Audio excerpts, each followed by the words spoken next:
우리 어린 학생들이 가장 많이 듣는 얘기가 뭐겠습니까? 초등학교를 지나 중학교, 고등학교 되면 제일 많이 듣는 말이 공부해라는 말이죠.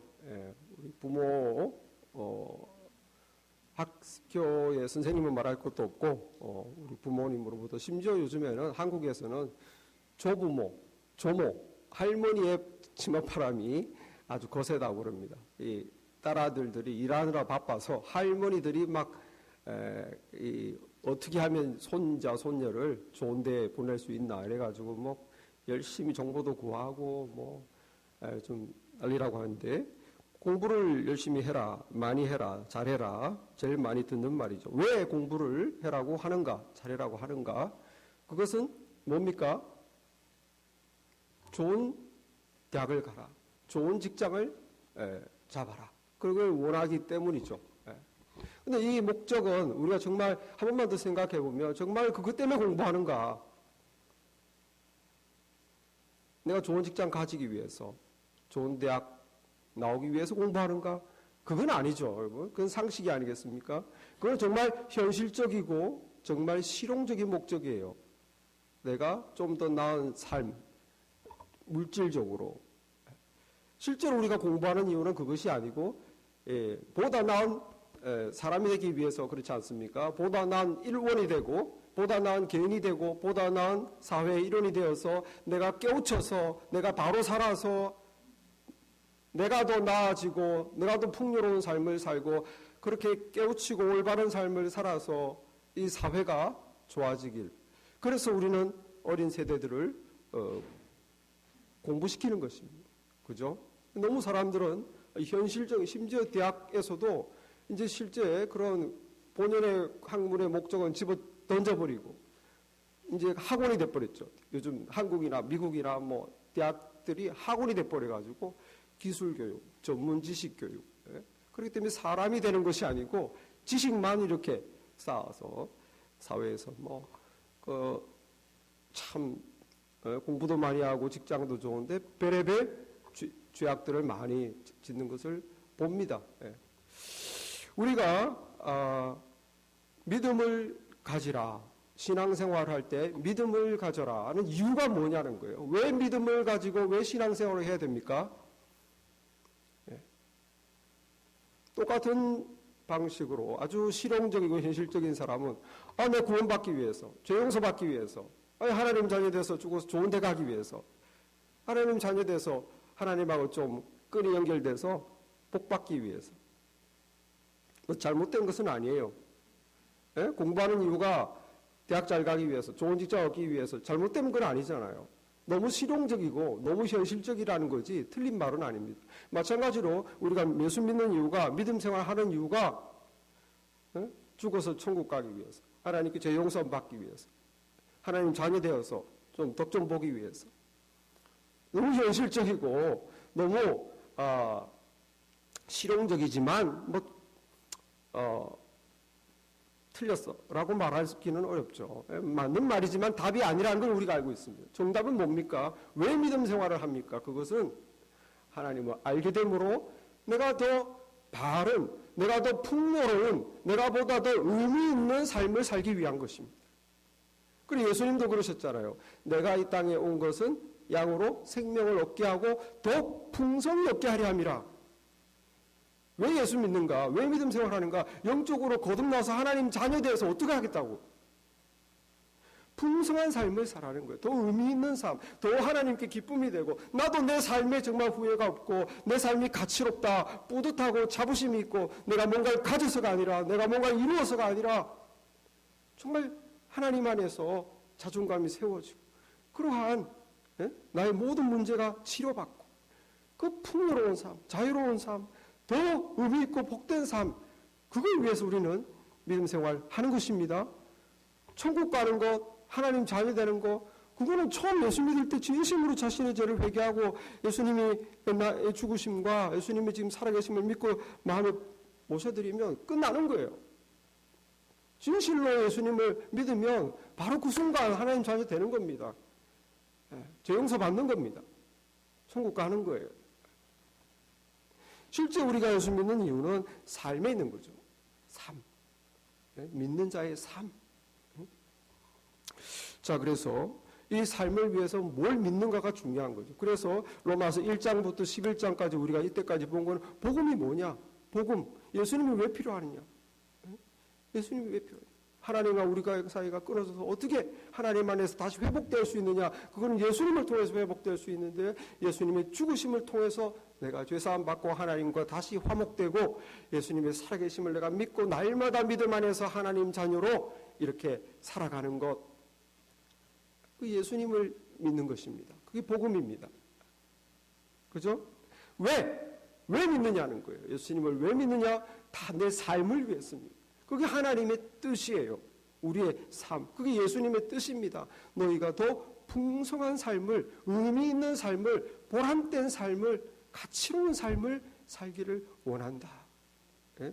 그게 우리의 믿음의 목적입니다. 삶이 빠져버리면 왜 믿을 이 시간 여러분 여기 나와 있을 이유가 없습니다. 죽을 때 천국 가려고 그것만 바라보고 일요일 아침마다 한두 시간 여기서 우리 시간을 낭비합니까? 그건 아니죠. 하나님의 뜻이 아닙니다. 그래서 정말 믿는다는 것, 이것은 삶에 내가 참 삶으로 나가야 되는 거지. 사람들은 믿는다는 게 어떻게 보면 머릿속에 지식으로 있는 사람이 있어요. 이것은 믿음이 아닙니다. 지식이죠. 그건 하나님이 원하시는, 주님이 원하는 믿음이 아니에요. 내 믿음은 내 삶에서 나와야 되는 것이죠. 내 삶. 그래서 믿는 자의 삶이 중요한 것입니다. 그게 이제 로마서 12장부터는 계속 이렇게 살아라 저렇게 살아라 삶을 얘기하고 있어요. 그래서 오늘 그 스타트로 12장 1절에서 어떻게 살아라고 그럽니까? 너는 이제 하나님의 모든 자비하심으로 너를 권하노니 너희 몸을 하나님이 기뻐하는 거룩한 산제물로 드려라. 이것이 너희가 드릴 영적 예배니라. 우리 몸을 드리래요. 누구에게? 하나님의 뜻에 내 몸을 드리래. 산제물로. 무섭죠? 살아있는 제물로 나를 바쳐라. 옛날에 제물은 이스라엘 시대에, 구약 시대의 제물은 항상 죽입니다. 죽여서 그 피를 흘려서 죽은 짐승을 이렇게 가지고 하나님 앞에 나아가는 거예요. 왜냐하면 내 죄가 있으면 하나님께 못 나아가잖아요. 그래서 이 짐승이 내 죄를 대신해서 죄값으로 죽었습니다. 회개하는 마음으로 하나님께서 이 짐승의 피를 보시고 내 죄를 용서하시옵소서 하면서 하나님께 나아갔거든요. 하나님이 짐승의 피를 좋아하는가? 그게 아니고 그림자죠. 무엇입니까? 우리 인간의 죄를 씻게 할 예수님의 피, 우리 인간의 죄값을 지불할 그 예수님의 십자가를 상징한 거였어요. 그래서 예수님이 온전한 십자가의 제물이 되심으로 더 이상 우리는 짐승을 죽여서 하나님께 나갈 필요가 없습니다. 구약시대부터 하던 그 제사는 결국 성취될 예수님의 십자가에서 예수님이 모든 죄인의 희생 제물로 하나님께 드려질 것에 대한 그림자로 사람들이 모르고 실천했던 것인데, 그것이 예수님이 완전히 그 율법을 성취시켰기 때문에 더 이상 우리가 짐승을 죽여서 하나님께 나갈 필요가 없어요. 하나님께 드릴 필요가 없습니다. 그럼 뭐 합니까? 살아있는 제물을 드려야 돼요. 죽은 제물을 드릴 필요 없습니다. 예수님께서 온전한 제물이 되셨어요. 살아있는 제물을 드려요. 그게 뭡니까? 우리의 몸이라는 것입니다. 너희 몸을 하나님의 뜻대로 이제는 드려라. 그것이 하나님이 기뻐하시는 영적 예배다. 주일 예배, 이런 주일 예배가 아니라 월요일부터 시작하는 삶의 예배, 월요일부터 시작하는 너희 삶에서 너희들이 이렇게 할까 저렇게 할까, 뭘 말할까 뭘 행동할까, 어디로 갈까, 이 손으로 뭘 할까, 그 모든 너희 몸 무엇을 볼까, 몸으로 이제 막 살 텐데 그때 하나님의 뜻에 맞추는 것이 하나님께 드려지는 예배다. 그건 믿는 자의 삶이죠. 우리 구약에 그 예가 한 명이 있습니다. 산제물로 드려진 예가 아브라함의 아들 이삭이죠. 하나님께서 갑자기 100세 때 준 아들 이삭이 한 10대가 됐는데 이 10대의 건장한 이삭을 잡아 바치라는 거예요. 번제로. 그래서 얼마나 충격적인 얘기입니까? 그러나 하나님은 이 아브라함은 75세부터 이 30년이 넘는 동안 하나님을 겪어왔잖아요. 하나님이 뭐 미치신 분도 아니고 하나님이 잔인한 분도 아니고 뭔가 하나님의 뜻은 있어요. 근데 그건 뭔지 모르겠어요. 근데 하나님이 이해가 안 되는 아들을 잡아 바쳐라. 어쨌든 순종하기를 결단합니다. 자기가 경험한 하나님, 100세 때 주신 하나님, 기적의 하나님, 내가 잡아바쳐도 하나님은 살리시는 하나님이다.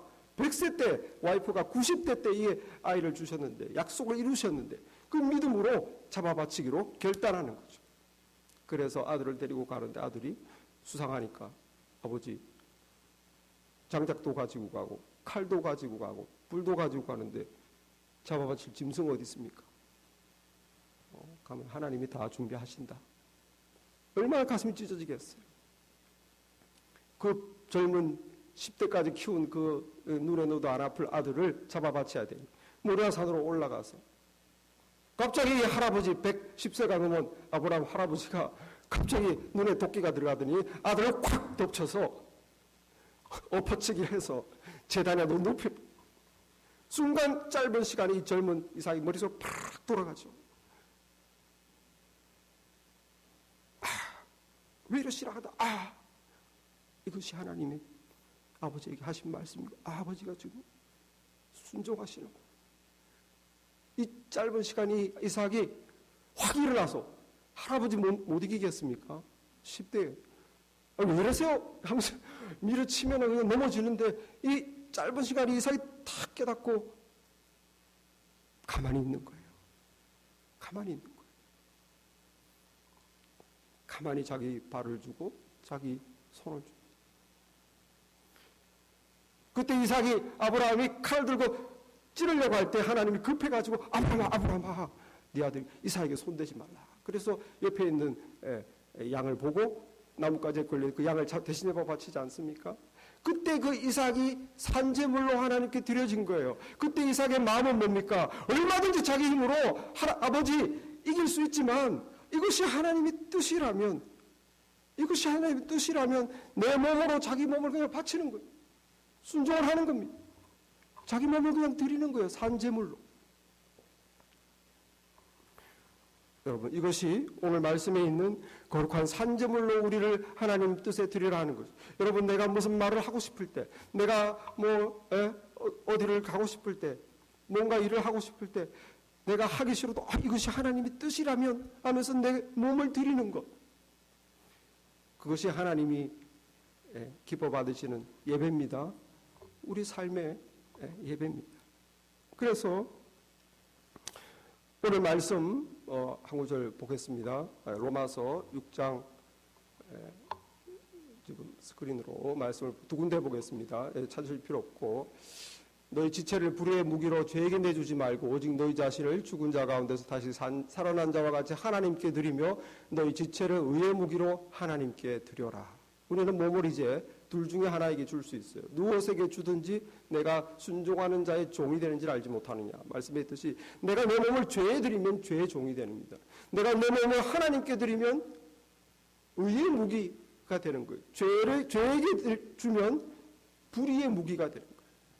우리는 언제나 내 몸을 누군가에게 줄 수 있어요. 죄에 줄 건지 하나님에게 줄 건지. 근데 왜 하나님께 드려야 됩니까? 우리 고린도전서 6장에 이렇게 계속 말합니다. 너희 몸은 너희가 하나님께로부터 받은 바 너희 가운데 계신 성령의 전인 줄 알지 못하느냐. 너희는 너희 자신의 것이 아니니라. 예수님의 피값으로 산 것이 되었으니 그런즉 너희 몸으로 하나님께 영광을 돌려라. 여러분이 진심으로 예수님을 영접하고 여러분의 죄를 회개하고 십자가 은혜를 마음에 받으시고 거듭나시고 성령 받았다면 여러분 하나님 자녀가 되신 것이고 하나님 자녀가 됐다는 말은 하나님의 영인 성령이 여러분 안에 계시다는 뜻입니다. 예수님이 어떻게 우리 안에 계십니까? 예수님의 영이신 성령으로 우리 믿는 자 안에 계십니다. 그러므로 우리 몸은 하나님이 우리 안에 있다. 임마누엘이죠. 하나님이 우리와 함께 계시다. 하나님이 우리 몸 안에 있기 때문에 하나님의 성전이라는 거예요. 하나님의 성전인데 이 몸으로 죄를 짓겠느냐는 거죠. 하나님이 내 안에 계신데 내 입으로 내 말로 내 손으로 죄를 지을 것이냐, 아니면 내 몸은 하나님이 예수님이 피값으로 사셨으니 이 몸은 하나님의 것이니 하나님께 하나님 뜻대로 하나님의 영광을 위해 드릴 것이냐. 이 말씀이 우리에게 왜 우리가 우리 몸을 하나님께 드려야 되는지 말해주고 있어요. 여러분 예수님께서 3일 동안 여러분 집에 계시다고 생각해 보십시오. 말 조심하지 않겠습니까? 보는 거 조심하지 않겠습니까? 내가 뭐 하는 거 신경 쓰지 않겠어? 이거 하나님 예수님 싫어하면 어떡하지? 이거 예수님이 좋아하시는 건가? 이런 말 해도 되나? 여러분, 그러므로 우리의 몸을 우리 안에 주님의 영이 계시다, 성전이다 생각하시고 하나님 뜻에 우리의 몸을 쓰시는 여러분 되기를 바랍니다. 입도 전에는 언제든지 남에게 상처 주는 말, 내 성질대로 확 했던 말, 또는 거짓말, 조금의 이익을 위해서 거짓말, 또는 속된 말 했다면 이제는 뭡니까? 주님의 영이 계신데, 내가 임마누엘 하나님이 나와 함께 계신데 입을 하나님의 뜻에 드려야 되는 거예요. 여러분 진리를 말씀하시기 바랍니다. 구역 모임 누구를 만나 믿지 않는 사람 만날 진리를 말해서 이 사람이 하나님의 빛으로 나오면 내 입이 거룩하게 하나님 뜻에 드려진 거예요. 예? 생명을 주는 거 아닙니까? 여러분 참 믿음이 약해지거나 여러 가지 삶의 어려움에 있어서 실망하고 처져서 교회도 안 나오는 사람이 있으면 찾아가서 위로의 말, 용기의 말, 격려의 말 해주시기 바랍니다. 소망을 주는 말 해주시기 바랍니다. 그게 하나님 뜻대로 내 입을 드리는 거예요. 여러분 예배에 와서 찬양하지 않습니까? 또 집에서 기도하지 않습니까? 여러분 입으로 하나님께 뜻대로 드리는 겁니다. 여러분 손으로 어떻게 합니까? 세상 사람들은 자기를 섬기죠. 내 수입, 우리 자식, 내 가정 필요한 거, 나와 내 가정. 우리 예수 하나님의 뜻은 뭡니까? 너와 너의 가정 죄 아니야. 그러나 하나님의 뜻은 하나님과 너의 이웃을 섬겨라. 하나님과 너의 이웃을 사랑해라. 여러분 어제도 토요일 날 보면 우리 여성교회 사람들이 와서 주일 친교를 열심히 손으로 봉사를 합니다. 그 하나님께 드려진 거예요. 성도들이 주일 교회에 와서 예배 잘 드리고 음식을 먹으며 기뻐하며 사랑을 나누며 또 음식이 필요한 우리 학생들이나 혼자 사는 사람들 음식을 주며 선교 아닙니까 그게? 내 손을 나를 위해서 뭐 엑스트라 파트타임 잡을 더 할 수도 있지만 그 정도면 됐고 금요일 이제 토요일 또 시간이 나면 주님께 와서 내 손으로 할 수 있는 걸 이렇게 하시는 얼마나 아름답습니까? 악기로 여기서 지금 바이올린을 내 손으로 여러분들 학생 중에 악기 하시는 분 많은데 내 미래의 직업을 위해서 나의 스펙과 케이퍼빌리티를 쌓기 위해서 좋아요. 그 죄 아닙니다. 그러나 하나님 뜻은 하나님께 영광을 돌리는 거예요. 피아노로 하나님께 영광을 돌리고 바이올린으로 하나님께 영광을 돌리고 찬양하고 사람들에게 은혜를 주고 함께 그 음악을 들으며 찬양할 때 눈물을 흘리고 이 얼마나 하나님께 드려지는 것입니까? 내 목소리로 찬양을 하고 섬기는 손, 주는 손이 되길 바랍니다. 내 가정을 열고 교회 식구들을 불러서 우리 집에서 구역 예배 합시다. 음식을 차려주고 이렇게 섬기는 거. 세상 사람들은 너를 섬겨라. 네 것을 챙겨. 너 손으로 너를 위해. 하나님은 뭡니까? 남을 섬기라. 남을 섬기라. 발. 내가 필요한 것만 하죠. 얼마나 운동하러 열심히 갑니까? 쇼핑하러 다닙니까? 구경하러 다닙니까? 나쁜 거 아닙니다. 그것도 좋지만 이제 하나님의 뜻으로 내 발로 예배하러 오시고 주일날도 집에 할 일이 있어서 못 왔어요. 어디 약속이 그런 데만 가지 마시고 하나님이 사랑하고 하나님이 원하는데 여러분의 발을 쓰세요. 예배 드리고 또 사람들을 사랑하기 위해서 아이고 누가 요즘에 어려움이 있다더라 가서 격려해 줘야지. 신방하는 발이 되십시오. 찾아가는 발이 되십시오. 여러분 마음에 기쁨이 주어질 것입니다. 하나님 뜻대로 여러분의 몸을 썼기 때문에. 안 그렇습니까? 신방하면 마음이 기쁘잖아요. 여러분 이렇게 우리의 몸을 하나님 뜻대로 이렇게 드리면 참 좋은데 문제는 뭡니까? 믿음은 있는데 그렇게 하고 싶은 마음이 안 생긴다는 게 문제예요.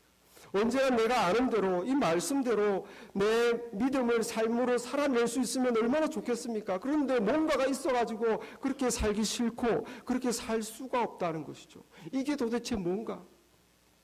이게 도대체 뭔가? 알긴 알겠는데 어렵다는 것입니다. 오늘 말씀에서 보니까 모든 문제의 핵심은 네 마음에 있다.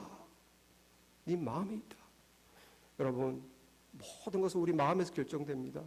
지난주 제가 말씀드렸죠. 비타민이 몸에 좋다더라 믿으니까 밥 먹을 때마다 7알씩 막 먹고 저한테도 권하고 자식들한테도 그렇게 먹이고 믿으니까 사는 거예요. 사람은 자기 마음에 믿는 대로 살게 돼 있습니다. 살 빠지면 예뻐진다더라 믿으니까 그 바쁜 고통을 감당하는 거예요. 믿으니까. 사진으로 보니까 빠진 얼굴을 내가 봤어. 남들도 되니까 나도 될 거야. 믿으니까 굶을 수 있는 거죠.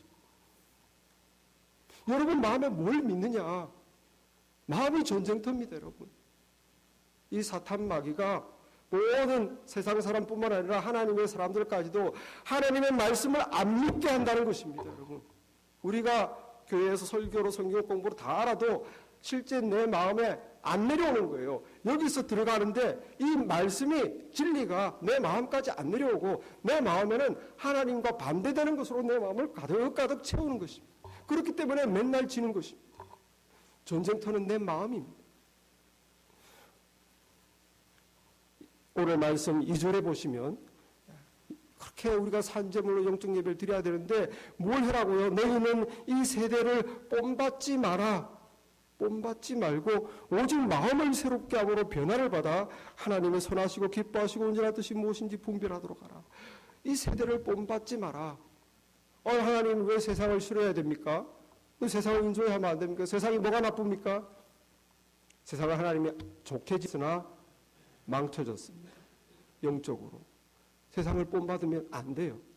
세상의 가치관, 세상의 라이프 스타일, 이것이 모두 하나님을 대적하는 것으로 만들어져 있어요.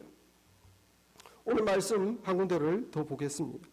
말씀 보시면 고린도후서 4장 4절 그 중에 이 세상의 신이 믿지 아니하는 자들의 마음을 혼미하게 하여 그리스도의 영광의 복음의 광채가 비치지 못하게 함이니 그리스도는 하나님의 형상이라. 그때 너희는 그 가운데서 행하여 이 세상 풍조를 따르고 공중의 권세 잡은 자를 따랐으니 곧 지금 불순종의 아들들 가운데 역사하는 영이라. 여러분, 우리의 영만 있는 것이 아니라 사탄이 있고 마귀가 있습니다. 타락한 천사 귀신들이 있어요. 이것들이 세상의 신입니다. 이 세상의 신이 뭘 하느냐? 믿지 않는 자들의 마음을 혼미하게 한다는 거예요. 그래서 하나님의 영광의 복음이 안 들어온다는 것입니다. 그 마음에 안 들어가고 이 세상 풍조를 따르게 하고 공중의 권세를 이게 세상의 신이 공중의 권세를 잡았다. 이 세상 풍조를, 이 세상의 가치관을, 세상의 유행을 사단 마귀들이 다 잡고 있다는 거예요. 그래서 우리도 예수 믿기 전에 불순종의 아들들이었을 때는 이 사탄 마귀가 좋아하고 원하는 대로 따라 살았다는 것입니다. 그래 마음의 전쟁에서 모두 실패했기 때문에 심지어 예수님을 믿었는데도 거듭났는데도 우리 마음 전쟁에서 자꾸 실패하니까 말씀대로 살 수가 없는 거예요. 머리는 아는데 마음이 지니까 살 수가 없는 거예요. 왜?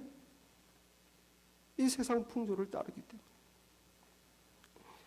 그래서 사탄 마귀가 가르친 게 뭡니까? 이 세상 풍조가 뭡니까? 가치관이 뭡니까? 너를 섬겨라. 네가 제일 중요하다. 너를 위한 삶이야. 많이 듣던 거 아닙니까? 세상에서 맨날 우리는 이걸 듣고 그렇게 살고 있어요. 네가 제일 중요해. 심지어 네 자녀보다, 너 남편보다 너의 삶이 중요해. 세상에서 가르치는 거 아닙니까? 시대 정신 아닙니까? 가치관. 그래, 내 삶이 제일 중요한 것이. 내가 우주의 중심이지. 하나님의 뜻이 아닙니다. 그렇게 해서는 행복할 수가 없어요. 사단 마귀는 귀신은 그렇게 하면 네가 행복할 수 있어. 네가 주인공이야. 너를 최고 앞세워. 하나님이 아니야. 딴 사람이 아니야. 너야. 하나님 뭐라고 그러십니까? 너가 정말 풍요해지기 원하냐? 정말 행복을 누리기 원하냐? 너를 앞세우면 안 된다. 하나님을 사랑해라. 딴 사람들을 섬겨라. 그러면 네 삶이 풍요로워질 거야. 믿습니까? 이걸 믿기가 어렵다는 거예요. 이게 안 믿어지니까 그렇게 안 사는 것입니다. 사단 마귀의 전략이 있습니다. 요한일서 2장에 보면 이 세상에 있는 것은 다 육체의 정욕과 안목의 정욕과 이생의 자랑이니 이른다. 아버지께로 온 것이 아니요 이 세상의 것이다. 누구든지 이 세상에 있는 것을 사랑하면 아버지의 사랑이 그 안에 있지 아니하니. 하나님을 사랑할 수가 없다는 거예요. 뭘 따르면 이 육체의 정욕과 안목의 정욕과 이생의 자랑을 따라가면 하나님을 사랑할 수가 없다는 거예요. 육체의 정욕이 뭡니까? 네 눈, 내 손, 내 입, 네가 원하는 대로 해. 하고 싶은 대로 해. 욕 나오면 욕하고, 보고 싶으면 보고, 아무거나 다 봐도 괜찮아. 네가 원하는 대로 너를 즐겁게 해. 그럼 네가 행복할 거야. 그게 세상의 육체의 정욕입니다, 여러분. 아무거나 먹어도 괜찮아. 먹고 싶으면 먹어. 캘리포니아에서 요즘에 금년부터 마약을 그냥 스토어에서 팔지 않습니까? 합법화가 돼서. 그게 시대 정신이에요. 네가 원하는 걸 먹으라는 거예요. 너가 기분이 좋으면 됐지. 그게 너의 행복이라고 가르쳐. 네가 원하는 대로 해라. 하나님이 원하는 것이 아니라 네가 원하는 대로 해라. 예배 드리러 가는 게 아니라 네가 볼 일 있으면 볼 일 보라. 놀러 갈 때 있으면 놀러 가라. 네가 원하는 걸 하면 행복해진다는 거예요. 여러분, 이 말에 속지 마시기 바랍니다. 속지 마시기 바랍니다. 안목의 정욕은 뭡니까? 안목의 정욕은 내 눈으로 보는 그걸 탐하는 것입니다. 내가 좀 더 가지면 저 사람보다 저 사람만큼이라도 저 사람이 있는 것을 내가 가지면 나도 행복할 거야. 좀 더 여유가 있으면 행복할 거야. 그 욕심을 채우면 더 좋아질 거야. 좋아지죠? 안 좋아지긴요. 돈이 많으면 육체의 삶의 편리함은 주어집니다.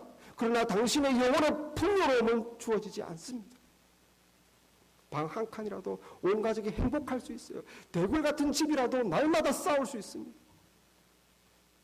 여러분, 하나님께서는 사탄 마귀는 뭐라고? 안목의 정욕을 채우라는 거예요. 네가 뼈바닥에 일해서 더 쌓아라, 더 가져라, 더 모아라. 그러면 행복해질 거다. 자기 인생을, 모든 사람들의 인생을 다 낭비시키. 우리 말씀은 뭐라고 그럽니까? 자족해라. 탐심을 버려라. 우상숭배다. 욕심내지 말고 있는 것으로 만족하고 할 수 있다면 주어라. 네 손을 펼쳐라. 어렵죠? 그대로 살아보시기 바랍니다. 그 내 마음의 풍요 하나님이 축복해 주십니다. 이 세상 가치관으로 도저히 할 수가 없죠. 내 마음이 도저히 따를 수 없기 때문에 하나님의 말씀을 우리 마음에 그것이 들어와야 되는데 이 세상 가치는 엉뚱한 걸 가리키는 이생의 자랑. 이생의 자랑이 뭡니까? 내가 좀 배웠는데 나를 몰라주나? 내가 사회에서 이 정도 직책인데 이 사람들이 목에 힘주고 무슨 공부를 많이 했느니? 우리가 무슨 내가 누구니? 내가 어떻게 성공했니? 그 높아지려고 그런 거예요. 사람들이 나를 인정해주고. 여러분, 다 쓸데없는 겁니다.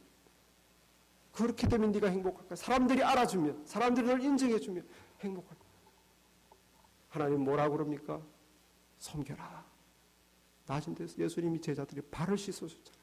하나님이 인간 죄인들의 발을 씻어줬잖아요. 그리고 너희도 이렇게 행하리 하려고 내가 본을 보였다라고 말씀하셨어요. 여러분, 사단 마귀에게 속아서 육체의 정욕을 따르고 안목의 정욕을 따르고 이생의 자랑을 따르지 마시기 바랍니다. 마음 전쟁에서 이겨야 됩니다. 마음 전쟁에서. 어떻게 이길 수가 있는가? 오직 마음을 이 세대를 본받지 않는 것만 가지고는 안 돼요. 내 마음에 정크, 쓰레기를 넣지 않는 것만 가지고는 안 되고 내 마음에 좋은 것을 채워야 나쁜 것이 안 들어옵니다. 내 마음에 어떻게 하라고? 오직 새롭게 함으로 변화를 받아야 되는 거예요. 변화.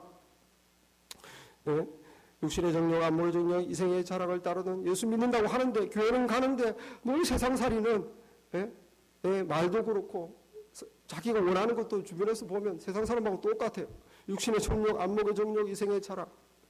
이 사람이 어떻게 갑자기 확 바뀌어서 섬기는 사람이 되고 하나님을 사랑하고 사람들을 사랑하고 내 것을 이렇게 사랑을 실천하는 섬기는 사람으로 확 바뀔 수 있는가? 여기에 서서히 변화된다는 것이 아니고 물론 서서히 변화되지만 갑자기 혁신적으로 변화됩니다.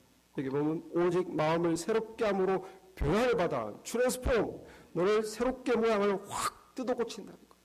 막 게임에 빠져있던 아이가 어느 날 애가 무슨 생각을 했는지 이 컴퓨터를 꼬라지에 집어쳐놓고 책상에 앉아서 공부를 하는, 그 마음에 뭔가 온 겁니다. 마음에 뭔가 트랜스폼, 뭔가 마음의 변화가 온 거죠. 예?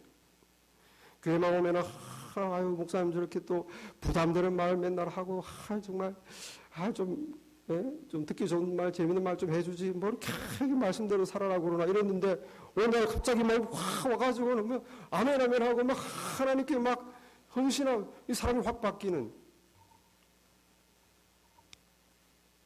이것이 트랜스폼. 이 트랜스폼이 일어나야 된다는 거예요. 어떻게 그게 일어날까요? 어떻게? 예수님이 해주십니다. 예수님이 해주십니다. 그래서 우리에게 예수님을 주신 것입니다. 내가 믿는 게 아니고 내가 예수님을 믿는 것이에요. 예수님의 나를 바꾸는 것입니다. 제가 금요일, 토요일 이렇게 붕회를 갔습니다. 미국 붕회는 난생 처음인데 그것도 미국 남자 붕회 맨즈 서밋을 갔어요. 레바논에 금요일 밤 토요일 아침에 갔는데 남자들만 그리고 다 모였는데 정말 좀 위축되더라고요. 우석이하고 나만 아시아고 나머지는 1000명 가까이는 전부 다 등발이 이른 백인들인 거예요. 그래서 우리 너하고 나만 아시아다야 이러면서 얼마나 이렇게 쭈그러들든지. 근데 찬양인도 하는 그 남자 3명, 찬양인도도 남자끼리 남자만 하는데 60대 남자, 40대 남자, 20대 후반 남자들이, 우리는 이렇게 뭐 신입사님 앞에서 이렇게 주도적으로 하지만 그 3명이서 이렇게 돌아가면서 자기 차례가 오면 자기 다 멘트도 하면서 고백도 하면서 찬양인도 하는데 그렇게 터프한 남자들이 어째 그래 은혜스러운지. 터프하면 터프할수록 더 은혜되더라고요. 저런 사람들이 저런 은혜스러운 말을 하다니, 고백을 하다니. 그런데 또 목사님 말씀이 또 얼마나 파워풀한지 참, 우리 한국 목사님들은 저리 가라. 진실하신 미국 목사님들이 훨씬 말씀이 정말 진리가 선포되는데 뜨겁습니다. 이게 이 남자들이 그냥 은혜를 받아가지고 막 손을 들고 찬양하러, 설교 시간 끝나고 이제 찬양 시간에 여러분 감동되면 앞에 나와서 기도하시라고 그러니까 막 사람들이 나와서 기도하는데 이 계단 있죠. 이 강대상 양옆에 계단에 남자들이 무릎을 꿇고 막 이렇게 기도하는 거예요.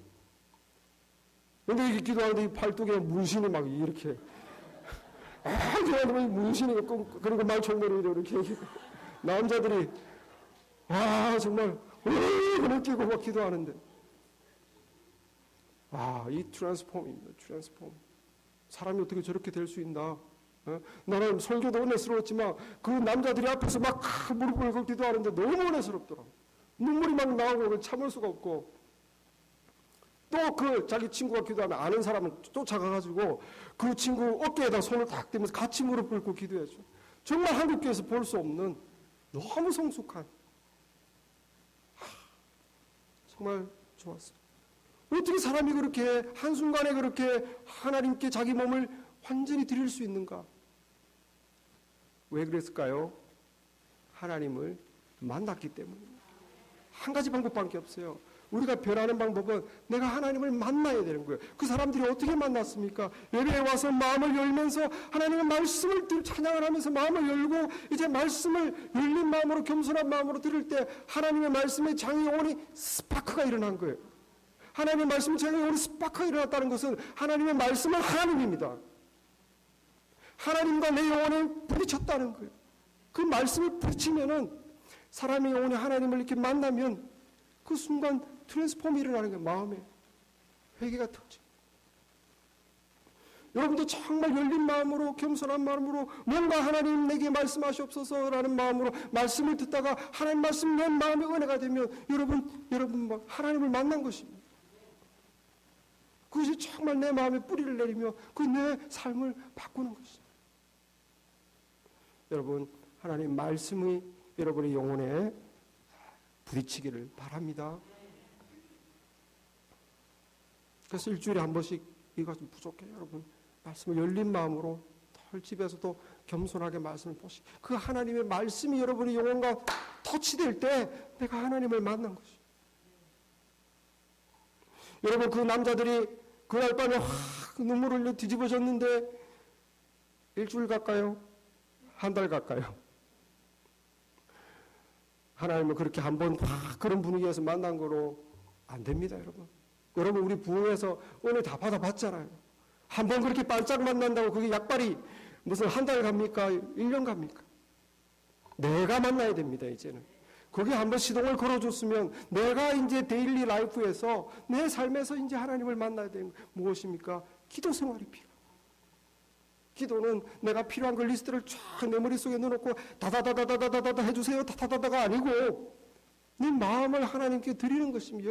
올려드리는 것입니다. 그래서 내 마음이 하나님과 연결될 때 내 안에 변화가 일어나는 것입니다.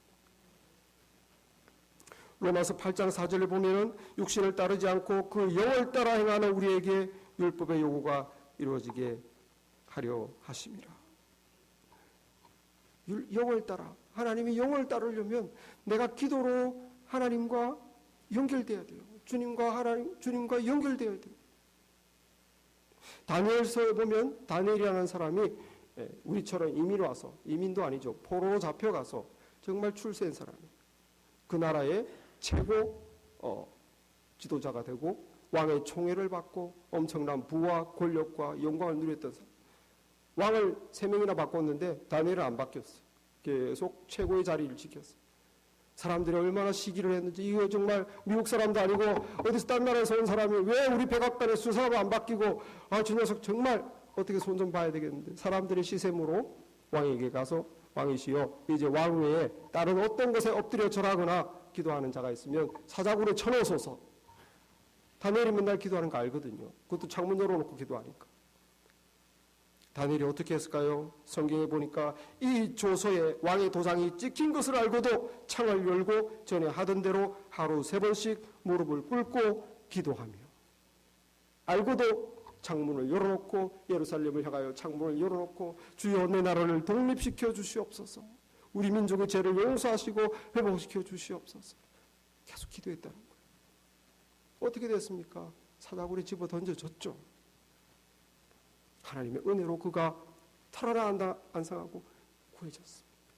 어떻게 그렇게 그런 상황에서도 자기 손해가 있는데도, 자기 목숨의 위협이 있는데도 자기 몸을 하나님의 뜻대로 드릴 수 있냐는 거예요. 날마다 기도로 그가 하나님과 연결되어 있었기 때문입니다. 하나님의 영이 그 안에 충만하니까 하나님의 뜻을 따르는 거예요. 여러분, 사도행전 10장에 보면 고넬료라는 사람이 있습니다. 이 사람은 이방인 중에서 그 가정이 최초로 구원받은 사람으로 성경에 기록된 사람입니다. 그런데 이 고넬료라는 사람이 어떻게 살았는가? 그의 삶에 성경에 보니까 이렇게 쓰여 있습니다. 가이사라에 고넬료라는 사람이 있었으니 이달리아 부데라 하는 군대의 백부장이라. 그가 경건하여 온 지방과 더불어 하나님을 경외하며 백성을 많이 구제하고 하나님께 항상 기도하더니. 천사가 그에게 나타나서 뭐라고 그럽니까? 고넬료야, 너의 기도와 구제가 하나님 앞에 상달되어 기억하신 바가 되었다. 항상 기도하더니. 기도가 너무 중요합니다. 오늘 12장 12절 말씀에도 소망 중에 즐거워하며 환난 중에 참으며 기도에 항상 힘쓰며. 왜 기도에 힘써야 됩니까? 기도라는 것은 하나님과 내가 연결되는 것입니다. 하루 5분이라도, 하루 10분이라도 날마다 연결될 때, 주님의 영이 내 마음에 충만히 채워질 때, 세상의 육체의 정욕, 안목의 정욕, 이생의 자랑 같은 쓰레기를 버리고 주님의 영으로 주님과 커넥트될 때, 성령이 내 마음에 채워지면 하나님의 뜻이 분별되어서 그 뜻대로 하고 싶은 마음이 생기는 거예요. 그럼 내가 기도 중에 내 마음이 변화되어서 하나님의 뜻대로 기도 후에는 순종하게 됩니다. 여러분, 기도 전에는 염려하고 근심합니다. 어떡하나 하나님, 큰일 났습니다. 도와주세요. 어려움이 처했습니다. 하나님께 우리의 마음을 올려드립니다. 울면서 하나님과 커넥트되고 주님과 커넥트되고 나서 기도 후에는 어떻게 됩니까? 우리의 마음이 주님과 연결되었다면, 주님이 기도를 받으신 우리의 마음이 주님께서 이 모든 어려움을, 내 모든 염려를 맡아줄 줄 믿습니다. 마음이 홀가분해지고 평안이 찾아 변하는 거예요. 기도 전에는 막 들들 떨고 주님 큰일 났습니다 이랬는데 기도 후에는 주님께 맡기고 평안이 찾아 하나님의 뜻이 분별되는 거예요. 기도 전에는 미워 죽겠고 정말 이 얽히고 설킨 이 갈등에 정말 괴롭습니다. 하나님, 정말 내 마음 어떻게 될지 모르겠는데 내 마음이 주님과 커넥트되고 나서는 기도 후에는 나도 참 잘못한 것이 있구나. 나도 부족하구나. 내가 열린 마음으로 이해해야 되겠다. 열린 마음으로 받아줘야 되겠다. 내가 먼저 섬겨야. 주님의 뜻이 분별됩니다. 차이점이 뭐냐? 성경 공부로 분별되는 거는 그래요? 그럼 그렇게 살아야 되겠네. 이거 그러나 기도를 통해서 하나님 안에 주님과 커넥트돼서 주님의 뜻이 알려지면 그렇게 순종할 수 있는 힘이 생긴다는 거예요. 성령으로 내 안에 그렇게 순종할 수 있는 힘이 생깁니다. 그 내가 하는 게 아니고 내 몸을 주님 뜻대로 드리게 되는 거예요. 그러므로 여러분 기도가 중요합니다. 저도 여러분 기도 며칠 소홀히 하면 영적인 사역을 할 수가 없어요. 내 힘으로 하려면 할 수가 없어요. 또 주님과 커넥트 돼야만 제가 할 수 있는 느낍니다. 여러분도 느끼잖아요. 기도로 주님과 커넥트 되면은 내가 믿음 생활도 되고 참 세상도 이기고 유혹도 덜 받고 뭔가 내 하나님께 쓰임도 받을 수 있는 이 기도 생활이 중단되면 뭡니까? 욕심으로 그냥 안목의 정욕, 이생의 자, 세상 사람과 똑같고 뭐가 다른 건지 내 자신이 한심스럽고 날마다 주여 회개 기도밖에 할 게 없고 여러분 그러므로 내 마음이 변화를 받아는 우리 주님이 우리 마음에 새 능력과 성령을 주십니다. 그러므로 열린 마음으로 여러분 새벽기도 나오시면 제일 좋아요. 영적인 디스플린이 필요합니다. 영적인 훈련이 내 몸의 체질이 영적인 체질이 그게 참 그래도 뭐 어려우면 집에서라도 말씀을 열린 마음으로 공부하라는 뜻이 아닙니다. 열린 마음으로 기도를 열린 마음으로 겸손한 마음으로 매일마다 하나님의 음성을 듣고 내 마음을 주님께 올려드리고 이렇게 커넥트되면 여러분 마음에 하나님의 뜻이 분별되면서 그 분별은 이해가 된다는 뜻이 아니라 하나님의 뜻이 오면서 그대로 하고 싶은 능력과 마음이 주어집니다. 그게 성령으로 사는 것입니다. 여러분 이 삶이 우리에게 이루어지기를 바랍니다. 여러분 셀폰으로 얼마나 많은 일을 합니까? 왜? 인터넷이 연결되니까. 은행으로 돈도 보내고 물건도 사고 뉴스도 보고 인터넷만 연결되면 다 할 수 있잖아요. 마찬가지. 우리 힘으로는 말씀대로 살 수 없습니다. 우리 힘으로 말씀대로 살 수 있으면 예수님을 우리에게 주시지 않습니다. 예수님이 필요가 없어요. 우리는 예수님이 필요합니다. 예수님과 날마다 연결돼야 됩니다. 예수님과 연결만 되면 다 할 수 있습니다. 하나님의 뜻대로 우리 몸을 드릴 수 있습니다. 그런 삶이 우리 안에 이루어지기를 간절히 기도합니다.